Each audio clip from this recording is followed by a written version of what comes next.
À Sigottier, dans les Hautes-Alpes, il y a 400 habitants et presque autant de chèvres.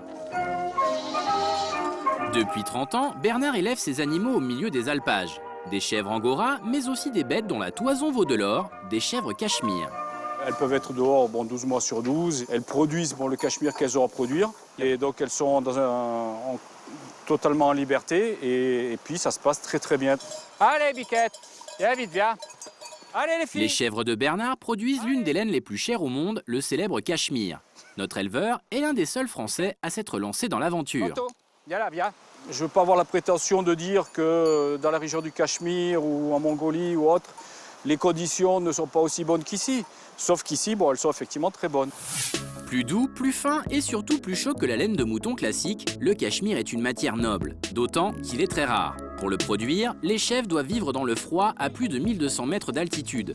La majorité de la production est concentrée autour des contreforts de l'Himalaya, comme au Tibet ou au Népal. Résultat, à la caisse, les prix dépassent souvent la centaine d'euros pour un simple pull.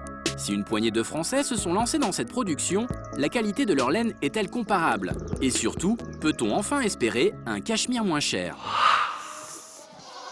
Ouais, ça vient, ça vient. Pour se lancer dans la production de cachemire, Bernard a fait venir 50 chèvres d'Australie par avion. À 500 € pièce, l'investissement était plutôt risqué, d'autant que rien ne prédestinait cet homme à vivre au milieu des alpages. On est parti ici de rien. Moi, je ne suis pas originaire d'ici, ma femme non plus. On a acheté l'exploitation, on a acheté la maison, on a tout acheté, on a importé les animaux. Et puis on est toujours là et on vit et puis ça, tout va bien, quoi. Si le cachemire est aussi précieux, c'est parce qu'il est rare. Ce léger duvet pousse uniquement sous le poil des chèvres et une fois tondu, la récolte est mince. On a le gros poil et puis à l'intérieur on a le duvet là. Et le cachemire, c'est vraiment ce duvet au niveau finesse qui n'a strictement rien à voir avec ce poil-là. En tout, on récupère 400 à 500 grammes de toison par bête. Et une fois qu'on a fait l'opération, ce qu'on appelle déjarrage, on récupère 150 grammes de cachemire qu'on peut travailler. Ainsi, pour fabriquer un pull, il faut tondre au minimum 3 chèvres, de préférence en une fois et le plus près possible du corps de l'animal. Si le duvet est coupé trop court, votre pull risque d'avoir quelques effets secondaires. Quand vous allez frotter votre pull, les fibres courtes vont avoir tendance à sortir en fait du fil et à faire ces peluches. Il est donc possible de produire du cachemire en France, mais qu'en est-il de sa qualité? Nous avons demandé à Nathalie Ruel, professeure à l'Institut français de la mode, d'examiner la laine de Bernard. Voici notre duvet des fibres cachemire françaises. Il est effectivement très moelleux, très doux. Au toucher, c'est concluant, reste à vérifier la qualité de la fibre. On est a priori sur des fibres quand même de 4,5 cm, donc assez longues. Après, c'est toute l'alchimie aussi d'un bon produit. C'est des bonnes fibres et ensuite toute la transformation de tricotage, mais surtout aussi d'ennoblissement de teinture qui va pouvoir influer sur la douceur du produit. Et la transformation, c'est l'affaire de Catherine, la femme de Bernard.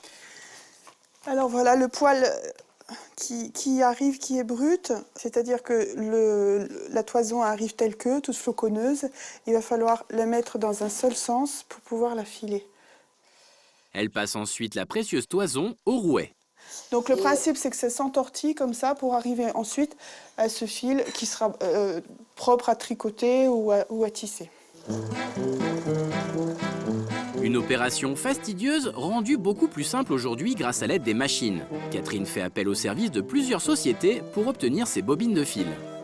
On a une filature pour travailler le cachemire qui travaille le cachemire dans le département, dans la vallée du Val-Godemar. Ce n'est que pour faire des écharpes et des pulls qu'on va chez les Italiens. Une fois sur bobine, le fil est prêt à être tissé comme sur cette machine traditionnelle. On utilise les 4 pédales et c'est le mouvement des pédales en même temps que le mouvement du peigne qui vont faire qu'on obtient ce genre de produit fini.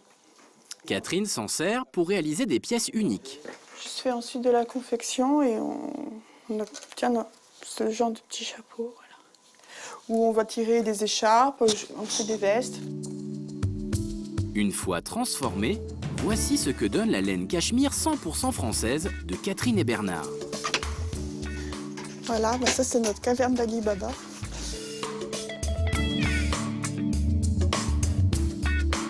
On a donc nos fameuses écharpes en cachemire comparées à nos écharpes mohair. Donc voilà une écharpe cachemire et une écharpe en mohair. 160 € pour une écharpe ou encore 190 € pour un pull, les prix restent élevés. Le Made in France est un gage de qualité, mais qui se paie. On est les seuls actuellement en France à commercialiser du cachemire, donc c'est vrai que c'est pas évident. Mais d'un autre côté, on attire notre clientèle, c'est-à-dire qu'on ne va pas vendre à des grossistes, donc on fait la vente directe aux consommateurs, parce qu'on ne peut pas se permettre de gratter nos marges plus que ça. Malgré leurs difficultés, Catherine et Bernard ne sont pas prêts d'arrêter. Vendre du cachemire, c'est un peu comme vendre une part de rêve.